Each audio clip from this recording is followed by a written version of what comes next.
Yo guys, what's going on? Welcome to the FIFA Flow podcast. Welcome to season 3, episode 2 of the podcast. Today, guys, we got a lot to talk about. We got Nations League, World Cup qualifiers, and of course, what I wanted to talk about on Friday, football news, guys, especially regarding with Paris Saint-Germain and their manager situation, guys. Wanted to talk about all of that. I was supposed to upload a video on Friday, but I didn't, so I guess now it's 3 days later. We got more football news to talk about, guys. But yeah, guys, before we get into the video, I wanted to say thank you guys so much for 20 subscribers, guys. Yeah, as I said, 20 subscribers by the end of 2022, and yes, you guys, we hit it. Thanks for that. It was from all your guys' help. So yeah, guys, I'll think of something to do, maybe like a giveaway, or I don't know what I'll do yet, but I'll think of something soon, guys. But I don't know, maybe we'll set a new record, 40 subscribers by the end of 22. But I don't really mind if we get 40 now. It's just overall, it's really fun making these podcasts. I like giving my review or my I like giving my thoughts and like kind of review on these football games. It's really fun, and I do get inspiration from this guy over here, Have Hope, Football Hut. So yeah, he's a guy.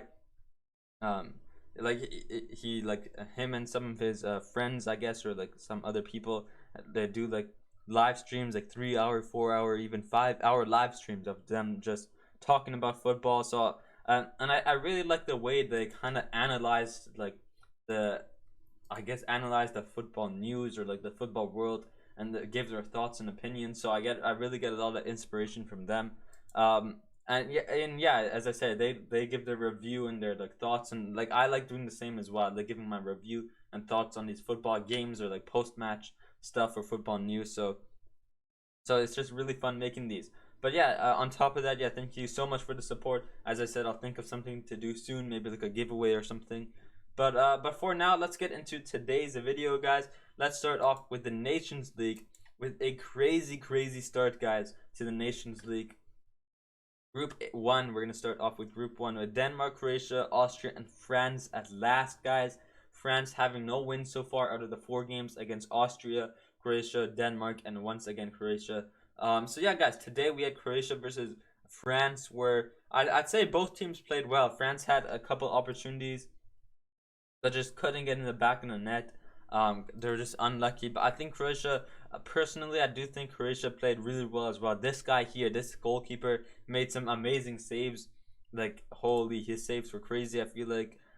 So I think without him, Croatia would have conceded at least 2 or 3 goals. As you guys can see, as I said, 17 shots versus 4. I did say that France did have quite a few shots, and like they should have scored at least a goal, but that Croatian goalkeeper today was just crazy. He was crazy. So as I said, yeah, both teams played really well. I think Croatia also played really well. Of course, Croatia is a top team, and Croatia finally got their revenge on France after the 2018 World Cup final in Russia, guys. Croatia have gotten their revenge, and it was from a penalty as well in the 5th minute early on in the game from Luka Modric, guys. Now, I was in the middle of school, like when the game was on, so I saw like, oh, it's a corner kick for Croatia, and then I just like take a peek, and it looks like Konate, for the Liverpool center back. It looked like Konate kind of pushed or like kind of hit the Croatian. I don't know who it was, but it kind of looked like he hit a Croatian player, and then like it was called, a foul was called, so, or a penalty was called, should I say, because in the box. But I wasn't really sure because it was in the middle of class, so I didn't really pay attention. I didn't really watch the VAR, the replay. But like I wasn't really sure. I wasn't 100% sure if Konate hit the Croatian or if the Croatian just fell on the floor, like he kind of tripped over. I wasn't sure which it was, but I mean the penalty was called. It was probably Konate hitting the Croatian. And then yeah, overall therefore yeah, the penalty was called. But like at the end, the penalty, like no matter what it was, the penalty was called, and the ref decided to call a penalty, and Luka Modric going ahead to bang it into the back of the net against Mainan. Is that how you say his name? That's like Magnan. I don't know. Do you pronounce the G like in French? I'm not really sure, but this guy's name is such a meme. They say like Mainan, like like my nan, your nan, guys, Mike your nan. But there's like, he's such a meme. Not a meme. But overall, guys, yeah, crazy that France are doing like are last in the group. I did predict that France and would be first, and then either Croatia or Denmark would get second. But it's completely the other way. Denmark killing it with 3 games, 3 wins and 1 loss. Croatia second, Austria third, and France fourth. So I do believe if Croatia draw, no, if Croatia win one more game or draw 2 of their next games, France are out of the group stage already in the Nations League. But I mean, guys, like, is it really that like huge if France get knocked out? Because as you guys may know, the the Nations League myth, or like the previous World Cup winners, or don't tend to win the next, like, even get out of the group stage in the next World Cup. We saw it in when was it? Was it 2014 or no? It was 2012 when Spain won the Euros, and then I think Spain lost or didn't get out of the group stage in 2014. And then same with Italy. I think Italy won the Euros in actually no. Huh. Yeah, well, I mean, as you guys know, like, Italy won the Euros last year and they didn't qualify this year even to qualify in the World Cup. But you guys know the myth. I think it was back in '98 when France won the World Cup, and then I think in '02 they didn't qualify. It's one of those myths you guys may know. Same thing happened with Germany. Just the myth of winning a trophy and then not being able to make it out of the group stage in the World Cup. So I mean, if France don't win this trophy, it might be a good sign that they're gonna make it out of the World Cup. They are the previous World Cup champions, so that might be part of the myth still. But I mean, it's okay. It's okay. It's okay. We don't talk about that. But yeah, guys. Overall, yeah, France doing terrible. Maybe it's also maybe France. This is a tactic for France where they play bad, and then they're gonna show their true skill and their true tactics and their true talent in the actual World Cup. So I mean, maybe they're trying to trick the teams like, oh, we're a bad team. Put your like any like bad players. Don't put your best of best players. And in the World Cup, there France are gonna do extreme and kind of like psych out the other. I don't know. You get what I mean. But yeah, we got Croatia and Denmark killing it in their group as well, and I'm actually really happy for Denmark and Croatia as well. Yeah, Croatia overall is a really good team, of course.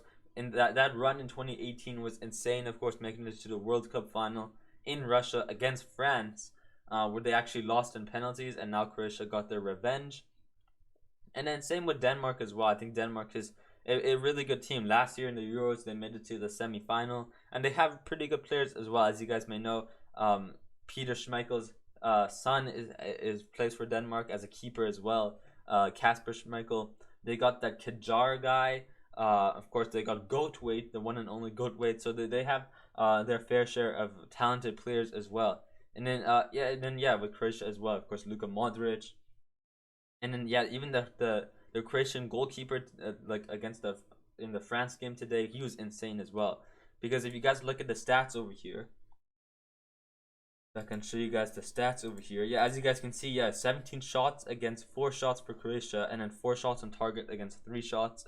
But that Croatian goalkeeper was just insane. I think he, like, when I looked at when France made a shot, I think this guy here, Ivusic, he made like crazy saves. I feel like, or at least like game-saving saves. So I feel like, but yeah, overall, yeah, Croatia has a good team. Of course, Luka Modric, um, yeah, Brozovic, Kovacic from Chelsea, and then yeah, this goalkeeper. Wait, does Perisic play for Perisic, or is Perisic Serbian? Perisic might be Serbian, but yeah, I think, yeah, Orsic. I know him, but yeah, Kramaric. Who's that striker as well? I know there's a striker as well. Yeah, Kramaric. He plays in the Bundesliga. But overall, yeah, I think, yeah, Croatia has a good team. As I said, Denmark has a good team, but and France, of course, has a world class team, World Cup winning team. But it's just not clicking for them. I don't know. Maybe it's the Benzema, the Benzema jinx, guys. Benzema joins France. France start doing bad. I don't know. Maybe it is. Maybe that's why. But yeah, that is going to be for Group One, and yeah, it's looking really good. As I said, I'm very happy that Denmark are doing good. I think that Denmark are very underrated or under, like, talked about team. I feel like people really doubt Denmark, so it's good to see them doing good. And I guess like this Nations League group here, France and Denmark in one group is going to be really good because in the World Cup, as you guys can see here in the table, France and Denmark are both in Group D as well. So I guess this Nations League Group 1 is pretty good for both France and Denmark to kind of uh, learn how each team like each team plays. So that's going to prepare them for the World Cup as well. But yeah, guys, that is Group 1. We got Group 2. And I actually haven't really been paying attention to Group 2. I know there's some pretty good games here. Of course, Spain versus Portugal. Of course, I think Portugal versus Czech Republic isn't really bad as well. Um, and yeah, Switzerland versus Portugal. We should talk about that. 1-0 for Portugal. Portugal in the mud. Ronaldo in the mud, guys. No, I'm joking. I'm joking. Um, Ronaldo's not in the mud, of course. He's a goat. Messi's also the goat. But overall, yeah, I really haven't been paying attention to this. My favorite group out of all these groups here have to be, of course, Group 1, mainly because of France as well. But I really like Denmark and Croatia as well. I think that's why I feel like I like to watch these under talented teams. They're under like talked about, underrated teams like Denmark and Croatia and Austria, of course. So yeah, Group 1 is the main team. The main group I'm kind of looking at, and then same with Group 3. I'm kind of watching Group 3 as well, with Italy, Hungary, Germany, and England. So tomorrow we have some good games as well. I think we have Germany versus Italy tomorrow, and then England versus Hungary. And the last time we had England versus Hungary, Hungary won 1-0 after like 60 years. Hungary finally beat England. And then Germany versus Italy. Hopefully for the Germany-Italy game, we can actually see something happen, because I believe last time nothing. I believe last time it was. I believe last time it was just a 0-0. So if we look here, doesn't say what. But yeah, I believe last time it was 0-0 for Germany versus Italy, if I'm not mistaken. If we look at the table here, I think the first game was Germany versus Italy. So yeah, Germany and Italy both draw over here, and then yeah, Hungary beat England for the first game as well. But yeah, I'm really like focused on watching Group 1 and Group 3. I think those are my favorite groups. Of course, everybody's gonna be looking at Group 3 because that is a juicy group with Italy, Germany, and England. This is World War 3 right here. Italy and Germany versus England. And in the World Cup, we got World War 4 over here. Here, England, USA versus Iran, and then that's World War 4 because that's in later, and this is World War 3, not World Cup 3. World War 3 with Italy, Germany, and England. literally. But yeah, as I said, yeah, I think it's going really good. And then yeah, in Group 4 with Belgium and Netherlands, I haven't really been keeping up over here. Netherlands looking like they're doing good, and I did expect that. I think Netherlands are also kind of an underrated or under talked about team. I think too many people kind of doubt Netherlands. They do have a pretty good team, of course. Virgil van Dijk, they got Virgil van Dijk. They got Gini Wijnaldum, of course. Ake at center back. So they have a pretty good team as well. And then same with Belgium. I think Belgium has the team. They have the players, but it's just not being utilized. As you guys can see, Poland are doing good as well. But I think Belgium can. I think Belgium can do better as well. Of course, they got Kaka, Kevin De Bruyne, Eden Hazard, yes, Thibaut Courtois, Axel Witsel, Carrasco from Atletico de Madrid, Vertonghen, yeah, Arthur Terte from the Serie A center back, Dries Mertens, I forgot about him. But yeah, I think yeah, and of course the brick keeper himself, Thibaut Courtois, yeah, Tielemans, Doku, I forgot about Doku from the Ligue 1. I know he plays in the league. Thorgan Hazard, Eden Hazard's brother for Borussia Dortmund. So, oh yeah, for Spurs defender over here, Toby Alderweireld. Actually, does he still play for Spurs? I'm not really sure. I remember he used to play for Spurs with Vertonghen. But yeah, guys, Belgium have a pretty good. They have a decent team, like a unit team, of course. Like they have such big players, and I think it's just not being utilized in a correct way. whereas Netherlands do have a good team, and it's being utilized correctly. Of course, I think Van Dijk is one of the main reasons, kind of there to be like a composed or kind of like a captain type player. Memphis Depay, Frankie De Jong. How can I forget about Frankie De Jong? De Ligt as well. Like VVD and De Ligt is such an insane team, and The Verge. The Verge is also such a. Those three like together is such an insane team. You got Bergwijn, you got Frankie De Jong, Dumfries in the back, Luke De Jong, who's actually had a pretty good season for Barcelona. I feel like he scored some pretty pretty like important goals for Luke De Jong. Weghorst plays in the Premier League. I think he plays for who does he play for? Not not West Ham. He plays for like one of the lower team, Leeds or something. Burnley, yes, Burnley. He plays for Burnley. Danjuma, who plays for Villarreal, who also had a pretty good season in the Champions League, and they did make it to the semi-finals with Liverpool. That would have been crazy if Villarreal went through. I mean, they had it in the first half, but in the second half, Villarreal fell and just lost.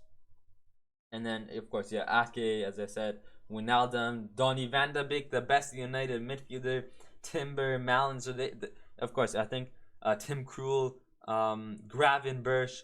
So yeah, Netherlands also have a insane team as well, and it's working out really well for them. But yeah, and I said same thing with Belgium, but it's just not being utilized, or like I guess the tactics they're doing is not kind of working the way they want. But yeah, of course, two more games left. Poland still could get out of the group, but I for sure think that Netherlands will be going through.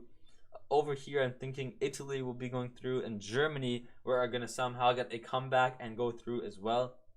And then over here, I think it's gonna be Denmark and Croatia, no doubt. And then same over here in Group 2, Spain and Portugal. So yeah, guys, that's gonna be the Nations League right there. That's gonna be some like of my thoughts over there. Of course, we go back to the World Cup. The World Cup table, as we said, yeah, Wales did qualify, so they're gonna be in the group here. This is World War 3, not World Cup 3. World War 3. England, Iran, and Wales versus Iran, or England, USA, and Wales. So UK and USA versus Iran, guys. That's World War 3. But yeah, guys, we have that over there, and then yeah, to finish off Group D, it looks like today Australia did qualify for the World Cup, and it looks like they're going to be placed in Group D with France, Denmark, Tunisia, and Australia. So here, I'm 100% guaranteed France and Denmark are going to go through, because this is the World Cup, so France have to play at their top best level, because of course, and every team wants to get the World Cup, so they're going to have to play in the top best level, of course.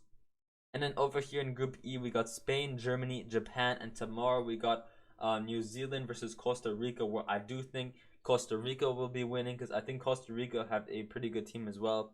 They got Keylor Navas, of course, so I think Costa Rica will be going through.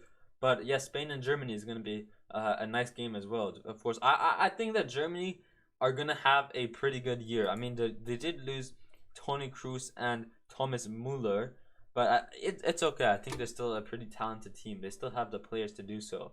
I think their history, Germany's national history is, I'd say it has to be in the top three. Brazil first, and then I don't know, Brazil first, maybe Argentina second, and then I think I'd have to put Germany in like the top, at third place for like best national teams. They had legends like Lothar Matthäus, Klose, what's his name? Oh no, I forgot his name. Beckenbauer, but the other one, Philip Lam. So they got like a historic players, especially in the midfield. Schweinsteiger. So I think that team, of course, Toni Kroos. They have Manuel Neuer. They have such a historic, and like history-wise, Germany as a national team was. I have to put them in top three. So I think that's why I kind of like Germany to do well as well. I know they're gonna do good, and that's why I said they're gonna get out of the of the Nations League group as well. But yeah, guys, that's Nations League right there, guys. Let's talk about some football news, guys. Let's go right into Paris Saint-Germain football hub, guys.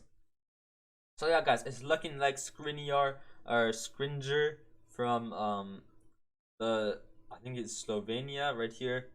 Is it Slovakia, not Slovenia? I know it's like one of those like one of those countries near like Serbia, Croatia. Um, but yeah, guys, it looks like Skriniar. Yeah, I think it's Skriniar is going to be signing for Paris Saint Germain. Inter Milan and Paris Saint Germain have been in talks for the past 10 days. Still quite far from agreeing on a fee as of today. Inter wants 80 million. Paris offered 50. Nothing really new on this case and nothing surprising. For now, clubs are holding their positions. It will unravel and they will find common ground. Emo, bruh. But yeah, guys, it looks like Skriniar is gonna be signing for Paris Saint Germain. At first I was like, bro, we got Ramos, we got Marquinhos, we got Kimpembe. So why do we need another center back? But I think Skriniar has had a really good season for Inter Milan. He's a unit of a center back. He's so composed. So I think we get Skriniar and we sell Kimpembe. I think that's that because Kimpembe, I feel like um I feel like Kimpembe does kind of like when we start losing, I feel like Kimpembe does start getting quite aggressive and it starts kind of giving some like fouls and gets like a card or here and there. Kind of when we like when we're starting to lose, I can definitely see the frustration in within Kimpembe. He starts to play kind of aggressive. So I think that's the problem with Kimpembe is his mentality and not being composed. But with Skriniar, he's such a like a he's a unit of a center back, and I think he's gonna be good. I'll like to see Marquinhos, Ramos, and Skriniar. That's gonna be the composed unit center backs that a team will want.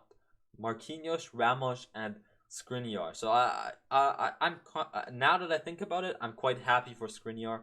But on the first day when I saw like, oh, PSG want to sign Skriniar from Inter Milan, I was like, what the heck? We got Kimpembe. But after a while, I thought about it. I was like, yeah. Now that I think about it, like Kimpembe does have his ups and downs, and like when you're losing, you do not want to be frustrated. That's just gonna make the team play worse, or it's like you're gonna make an error which will cause the whole team to lose. So yeah, that's why I think Skriniar will be a good replacement for Kimpembe. But other than that, we don't really need a replacement. Like even if we didn't sign Skriniar, I'd be fine with Kimpembe. What we need right now is a midfield. We need a creative box to box midfielder like Luka Modric, like maybe like Jude Bellingham, someone like that. Kind of like a Gravenberch who did sign for who signed for Bayern Munich, which I'll talk about later. Maybe like a Frankie De Jong. So we need like that creative box to box midfielder, guys. That's what we need right now. And then I think on top of that, we might need a versatile winger who can play in the midfield and play on the wing, kind of like Nkunku, as I said. And it's surprising to me how no teams have really gone for Christopher Nkunku yet. Maybe in the future, I mean, summer has barely started yet. It's still raining in June. It's June 13th. It's like halfway through June, and it's still raining. So I mean, the next season starts in September, so summer hasn't even started. So I mean, there's still like another 2-3 months to go of the transfer market to be open.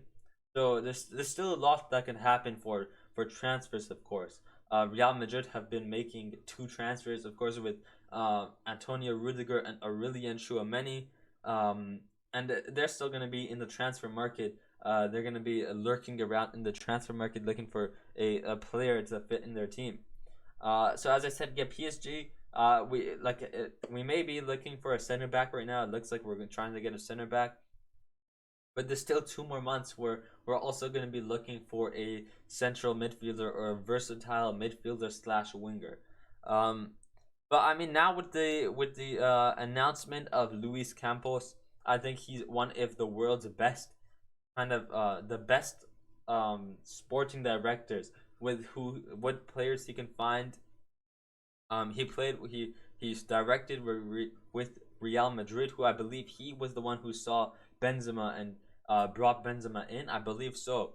So I think like Luis Campos he can see the future talented players. So I think that's what's good as well. He can see what can help the team. As you guys can see here, Christophe Galiter, who is a French manager, clearly attracted to Paris Saint-Germain's job, is waiting. He knows this opportunity will not come again. His entourage is in the regular contact with Campos. So it looks like he might be our new manager. I think it's 3 weeks now, or not 3 weeks. In this past 1 week, Zinedine Zidane has has rejected Paris Saint Germain 3 times. I think. I don't know if it was in that past 1 week or overall in this whole month or something like that. I know that this whole week, it was a few days ago. I was gonna talk about it on Friday, where there was rumors of Zinedine Zidane. It was going crazy. Oh, Zinedine Zidane and Paris Saint Germain have reached an agreement, and then both Zinedine Zidane's side and Paris Saint Germain have declined that because I think Zinedine Zidane rejected it. So maybe they said this is false information or something, or like something like that. But yeah, I really like Zinedine Zidane to come. I don't think Paris Saint Germain are gonna stop here. I think they're still gonna push for Zidane. If it does come to where Zidane does not want to join, I think Christophe Galiter or someone is going to be joining the club. And it might not be bad. I think Luis Ocampos, or not Luis Ocampos. He's like a goalkeeper, Mexican goalkeeper. Um, but I do think that Luis Campos can kind of see talent or see someone as a strong and kind of tactical manager. So I think Luis Campos sees that in Christophe. So I think it might be not a bad idea as well. I mean, we got Luis Campos for a reason, to kind of build, get new players, get new signings that help out the team. So he's gonna do what he's gonna do to help out the team. Looks like here Dembele will not renew if the proposal he has is the last one. This is the message from those close to him. His entourage also says he can still renew provided Barcelona offers new terms, but the club has no intention of making a new offer. So Dembele, where would Dembele go? I know there's rumors of him going to Chelsea. I'd like to see him at Paris Saint Germain. Of course, I know it was in December when I said, "Oh, I do not want Dembele near Paris Saint Germain. He's gonna be he won't be starting right wing. Instead, he's gonna be starting in the hospital." But now that I think about it, I think if you play him correctly, kind of like Xavi did, and believe in Dembele, he's gonna be playing well. So I think that's one reason as well why I kind of want him now. Me and PSG Hub had an amazing. Okay, so yeah. It looks like our right back, Colin Dagba, draws interest from several clubs: Strasbourg, Villarreal, Mainz, Frankfurt, and Leeds. Paris open to let him go as a free Frenchman wants play time. So yeah, I think with the arrival of Ashraf Hakimi, Hakimi is playing way more than like Hakimi is doing really good for us. I think he's had a really good season. I did kind of expect more from him because sometimes he does make an error, but overall he has the speed, he has the connection with the players. So that's why I really like him. He's always composed. He's always doing his job. So that's why he's pretty good. Inter and Paris Saint-Germain will have new direct contacts today for Milan Skriniar. Italian side expects a new bid. Hot hours coming per several Italian reports. So yeah, as I said about Skriniar, hopefully he comes. He would be a good replacement for Kimpembe, but it's not what we're looking for right now. We need that midfielder, that like creative midfielder. Pochettino and Paris Saint-Germain have reached an agreement to part ways. So yeah, guys, looking like Pochettino might be leaving the club. As I said, you can take Spurs away from Pochettino. You can take Spurs away from Pochettino, but you can take Pochettino away from Spurs, but you can't take Spurs away from Pochettino. So yeah, of course, bottling it last year, bottling it this year terribly. I don't know if it was really Pochettino bottling it this year against Real Madrid, or just the team making a mistake. Our back line against that Real Madrid game in the UCL was horrendous. So I don't know if it was Pochettino or if it was the team. But overall, we do need that kind of manager that like the players can look up to. and not be controlled by the players. Like Zinedine Zidane. Zinedine Zidane was kind of looked up by the players as he's a legend. So like no, none of the players can control him. Like Ronaldo, when Ronaldo got subbed off by Zidane, Ronaldo respected Zidane's decision. So like if Pochettino was to sub off like Mbappe, I don't think Mbappe would respect that decision because like he's saying like, oh, who are you? I'm the best player in the world. Why are you kicking me off? But if it was Zidane saying, oh, Mbappe come off, Mbappe would kind of respect that decision because, of course, it's Zinedine Zidane and he's made brilliant decisions in his life. And people were saying that Zidane got fired from Madrid because he wasn't a tactical player. And at some point, I kind of agree with that. But on like, I also say that I think Zidane he wasn't the best tactically, but I think mentally he's such a great such a great keeper. Mentally, he had his tactics, of course. He had his plans. Winning 3 years of the world he won three Champions Leagues with Madrid. Of course, I believe, or like something like that. I think it was three or like four. Um, so so I think tactically he might not be the best. I think Pep Guardiola might be the best of the best. I think Pep Guardiola is the best tactic manager of all time. Zidane, on the other hand, he might not be the best tactically. He does have his tactics here and there, but mentally, Zidane, with the respect that he gains from these players, kind of makes him a great manager. But yeah, Paul Pogba will sign a 4-year deal with Juventus. Everything is in place as he gave his word to the Italian side. Paris Saint-Germain possibly is ruled out, or Paris Saint-Germain possibility is ruled out. So I think Paul Pogba was waiting to see if Zinedine Zidane was going to Paris Saint-Germain, and I think if Zidane went to PSG this week, if an agreement was signed with Zidane and PSG, I think Paul Pogba would have signed with Paris Saint-Germain, and that would have been really good. But unfortunately, Zidane didn't, and ruined our midfielder purchase of Paul Pogba. Paris Saint-Germain and Inter Milan negotiations are moving forward, so good to see over there. I can definitely see us reaching an agreement with Inter for Milan Skriniar pretty soon. He seems like he's chosen one.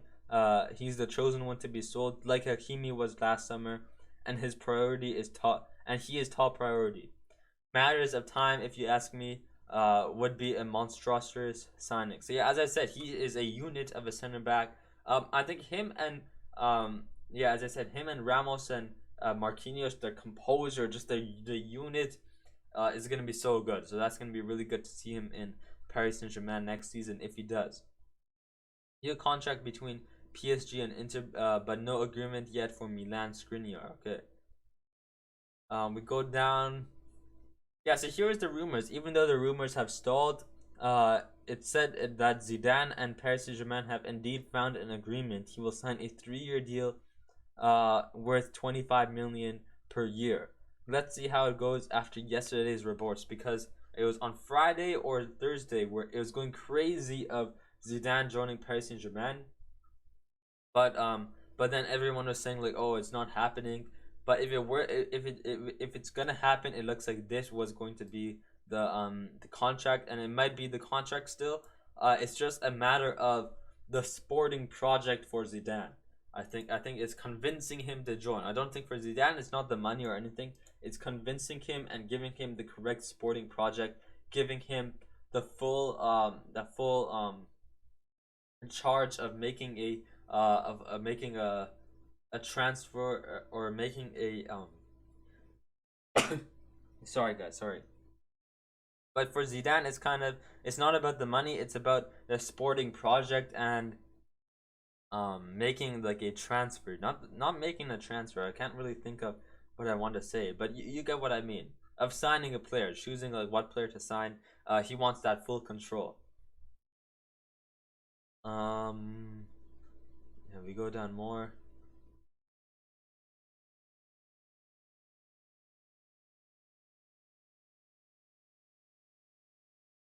Milan Skriniar said yes to join Paris Saint-Germain and is very keen to join. Paris offered 50 million. Milan asked for 80 million. Common ground could be found. around 70 million. So yeah, I'm really hoping that PSG and Skriniar's entourage are optimistic. So I really hope he comes. Um, it would be good, of course, but of course we still need that creative midfielder, box to box midfielder. We still need that. No matter if we get Skriniar, we still need to sign a midfielder for sure. But yeah, I guess I think that's gonna be all for now. Let's go to Fabrizio, guys. Romano Fabrizio. So it looks like the deal is done. Liverpool are now closing in on Darwin Nunez from Benfica. Here we go. Meeting in the morning with verbal agreement in place between Liverpool and Benfica. Just waiting to sign. 80 million plus 20 million add-on fee. So 100 million for Darwin Nunez to Liverpool, from Benfica to Liverpool. Now let's talk about this. For is this a panic buy because City bought Holland? Is this a panic buy for Liverpool, or is this just a or is this just a talented player that Jurgen Klopp sees? And I think it's both. I really think it's both. I think Jurgen Klopp kind of sees that Darwin Nunez can be made into a beast after Darwin Nunez's performance against Liverpool in the quarterfinal in the Champions League. You can tell Klopp's reaction was insane, and he really was impressed from Darwin Nunez. And I think it was the same with Luis Diaz. He saw that Diaz kind of had that skill and brought him into the team, and I think it's the same with Darwin Nunez. And I think another thing with Darwin Nunez is it's not. I wouldn't say it's 100% a panic buy from Liverpool because of Erling Haaland. I would say instead it's a instead I'd probably say that I think he's gonna be a a main striker for Liverpool, because the thing with Liverpool is they don't really have someone who finishes the goals. In three finals for Liverpool, it was the Carabao Cup, the FA Cup, and of course the Champions League finals. Liverpool did not score one goal in 90 minutes, guys. I don't even think in 120 minutes Liverpool didn't score one goal. It went to penalties for the FA Cup and the Carabao Cup. So I think with Darwin Nunez is he can finish goals, he can get it in the back of the net at any angle. He might not have the best dribbling, but at the end of the day, he has the finishing that a club needs.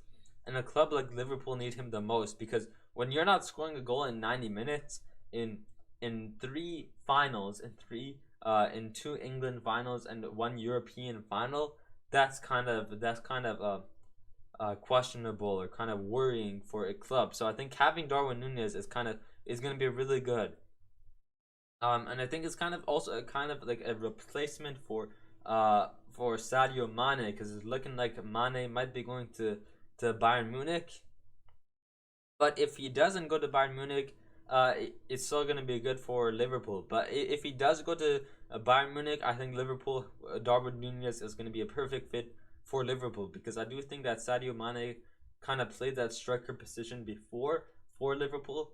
So Nunez is going to be kind of like a replacement for Mane. So you're going to have Nunez up top, Mohamed Salah on the right wing, Luis Diaz on the left wing, and in your midfield, you got Henderson, Fabinho, and I don't know, Firmino or Curtis Jones. But I do think that next season, or maybe still this season, Liverpool 100% need to sign a new midfielder, and it's looking like next season it could be Jude Bellingham. I think Jude Bellingham is going to be a perfect signing for Liverpool in the midfield, because I think they need kind of like a box to box player. I think like Liverpool's midfield definitely needs to be improved. And I think Jude Bellingham is going to be that guy who's going to be like a good player for Liverpool's midfield. I think that's really all Liverpool are missing. It's just that one midfielder, that box to box. I think maybe you could have like Firmino and then like Fabinho and like you can play a 4-3-3 with in the midfield. You got Firmino, who's kind of more attacking, is your cam. You got Fabinho and Jude Bellingham as your center mids. So I think that would be pretty good for Liverpool. But yeah, As you guys can see here, Gravenberch, FC Bayern Munich have announced Gravenberch's arrival to the club. So this is going to be really good. I think they have the new German red back, that youngster Muniz, is that his name? I know he used to play for England, like when he was young with Jude Bellingham, but his mother was actually German, so he decided to play for the German national team instead. So Bayern Munich have now got that German right back, and then Gravenberch, who's going to be insane. Imagine Gravenberch, Joshua Kimmich, and Thomas Muller in the midfield. That's going to be pretty good. Pretty good. Yeah, we continue. I think that's going to be all here. Let's go to transfer news live, guys. Where we got Darwin Nunez here. We already talked about most of this stuff. Bayern Munich will allow Robert Lewandowski to join Barcelona for a fee of around 50 million. The German club want the entry fee to be paid in one. So it looks like here. I talked about this last time. Where are you gonna let a player? I talked about this last episode or 2 episodes ago. Where does Bayern Munich let Robert Lewandowski go to a club that he wants? Robert Lewandowski has been really good for Bayern Munich. He's a world-class striker for Bayern Munich. Even in European football, he's a world-class striker. He's done a lot for Bayern Munich. So since he's done so much for Bayern Munich, will Bayern Munich allow him to leave because of what he's done for them? Or are Bayern Munich going to want to keep him because they signed him for a reason, of course, to get them goals, to win trophies, and he's done that. He's won a Champions League with Bayern Munich, and he signed for until 2023.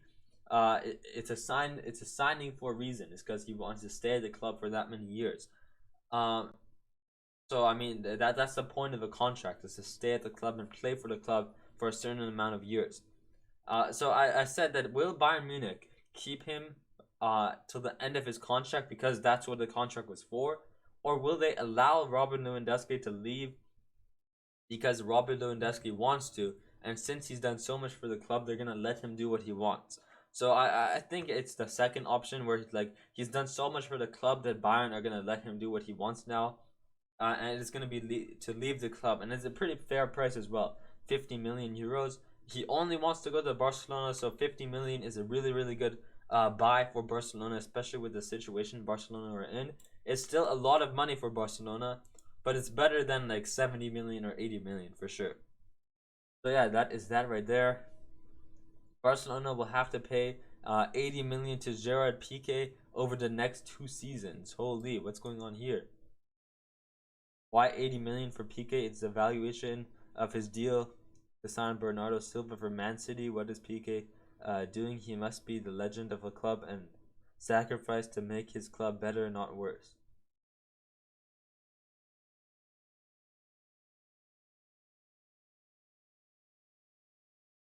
Yeah, I definitely agrees. Why should I don't know if it's like part of a contract, or like if he says like, oh, I'm such a Barca legend, I want a higher salary. I don't know if it's like part of his contract, or like since he's a legend.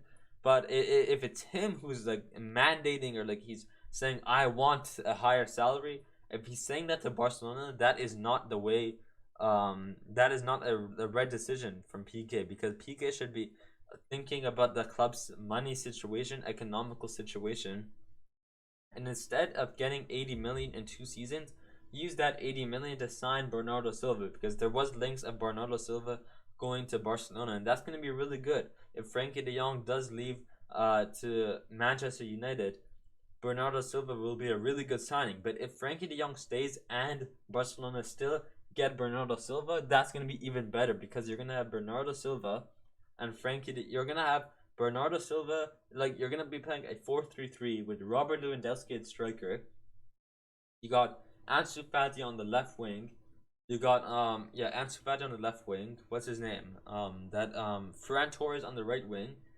At cam, you got Bernardo Silva. At central midfielder, you got Frankie de Jong and Frank Hessier. And then on your back line, you got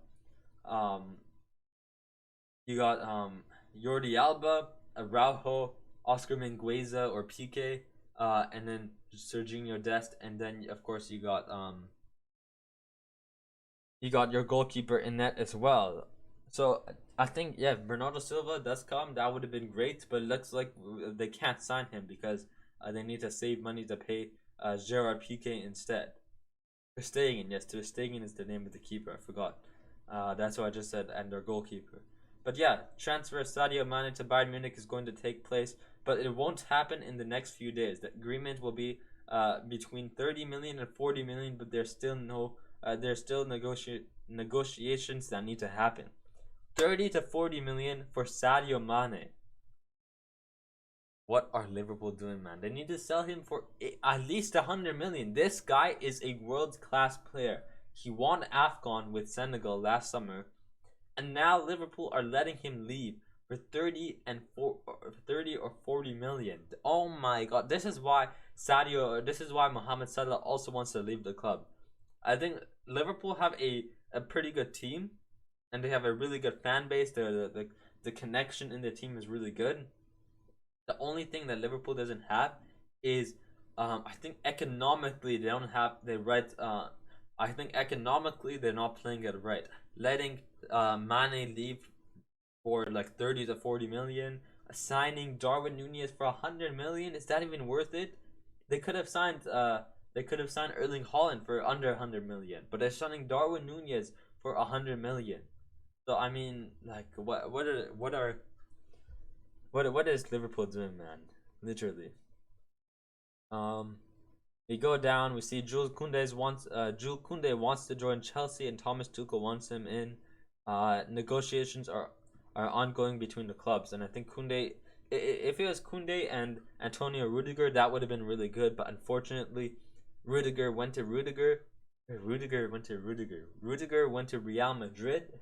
Um, but I think, not unfortunately, of course, I think Rudiger to Madrid is an insane signing for Madrid. Seeing Alaba, you're gonna have a five back of Ferland Mendy at left back, maybe like Alaba center back, or maybe like Ferland Mendy left back, Rudiger and Militao at center back, Alaba right back, something like that. So that's gonna be nice as well. But I think if Rudiger stayed at Chelsea, then Rudiger and Jules Koundé would have been a really good signing as well. Kind of like I said with De Ligt, if Rudiger went to Juventus instead of Madrid, that would have also been really good because I think Juventus need a new center back, especially with Chiellini leaving the club. The departure of Chiellini, they're gonna need a new center back, and De Ligt and Rudiger would have been a really good signing as well. But yeah, we move on. Um,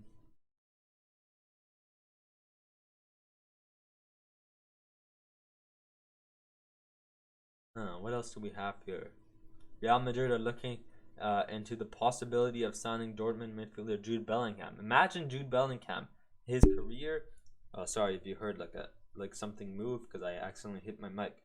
But imagine if Jude Bellingham had a career of winning a World Cup, maybe like a Ballon d'Or. He's such a good player in the midfield as well, and then playing for Real Madrid and Liverpool. That would be really insane. That would be really insane. Man United have held internal discussions about signing Antonio from Ajax. Of course, after him and Ter Stegen, or not him and Ter Stegen, him and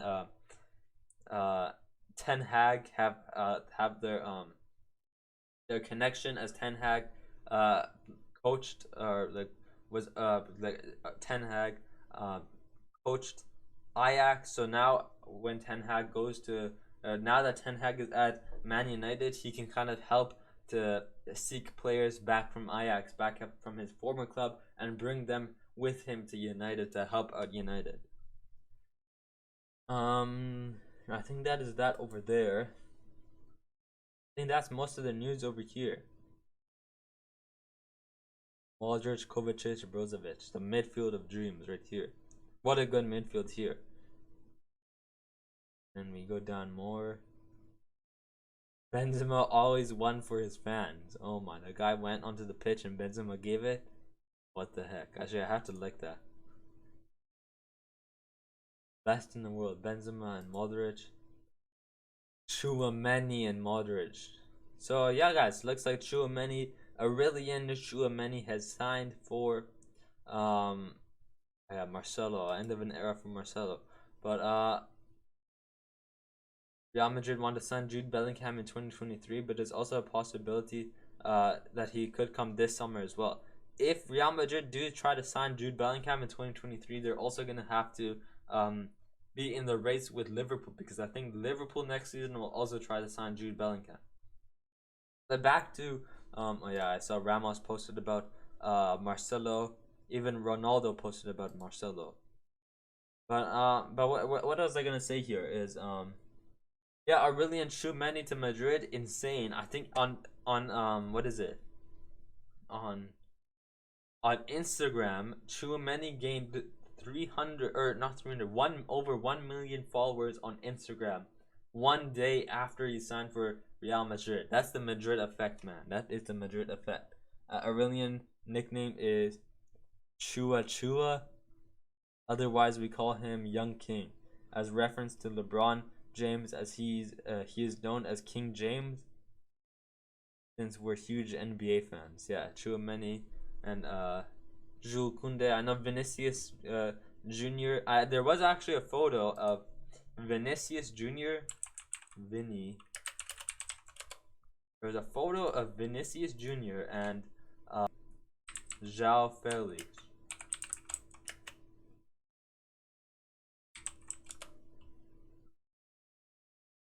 I know that João Felix also was in I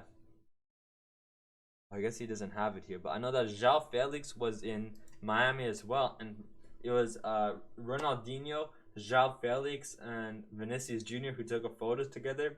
So I mean, Vinny and João Felix together. I don't know. Is that a sign of João Felix going to Real Madrid? Atletico Madrid to Real Madrid. It could be. It could be.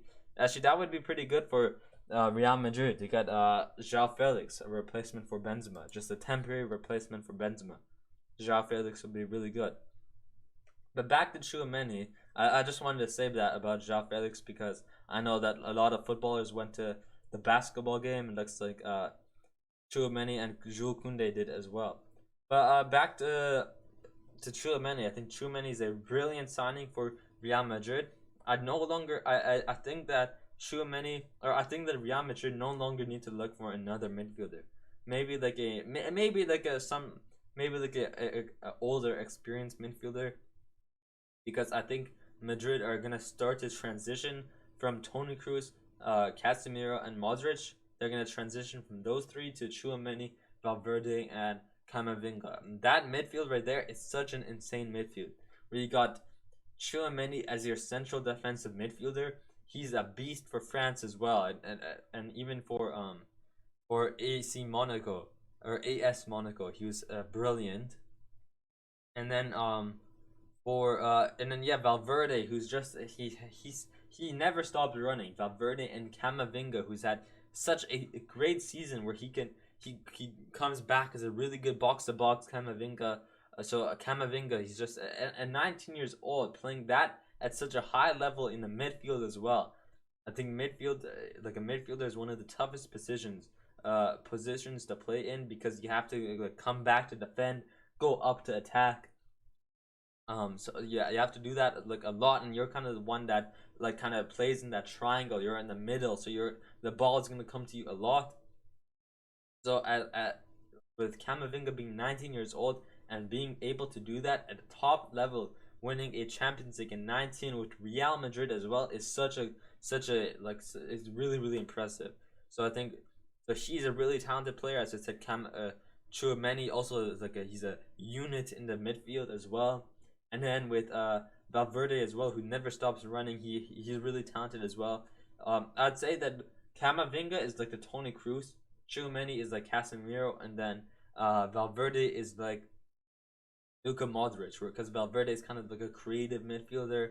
Camavinga is kind of that midfielder, like that box to box, just a regular midfielder, box to box. And then Tchouameni is that unit, kind of like Casemiro, who's a unit, and kind of puts players in his pocket, literally.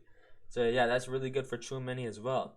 But yeah, I think that's where we're gonna end it over there, guys. If you guys enjoyed today's video, hit hit that like button, hit that subscribe button, and hit that bell. As I said, thank you guys so much for 20 subscribers on the Instagram. Or on the YouTube, guys. Thank you so much. As I said, maybe 40 subscribers by the end of 2022. But yeah, I'll think of something to do, maybe like a giveaway or something. I'll think of something for now. I'll think of something soon. But overall, yeah, guys, it's really fun making these. So thank you so much for your support. But yeah, guys, I think next episode, it might just be next Monday as well. It'll probably be next Monday as well. I'll have to see when the next one is because I have a lot of projects and tests coming up. School is almost over though. I have like another test this tomorrow, or I have a test on Wednesday, a test on Thursday, a final next Tuesday, and then I have like 2 or 3 projects as well. So I need to finish those, and then I can make more videos for the podcast, guys. And we'll see what happens after the Nations League as well. I don't know what we're gonna do after the Nations League. I might just like stream FIFA 22 or something. I'm not really sure yet, but I'll tell you guys later on. Like maybe like after the Nations League ends, I'll tell you guys what I'll be planning to do for the summer and the podcast, guys. But yeah, overall, thank you so much for watching today's episode. If you enjoyed it, hit that like button, hit that subscribe button, and hit that bell, guys. For now, stay positive, stay flow, and I'll see you later. Peace.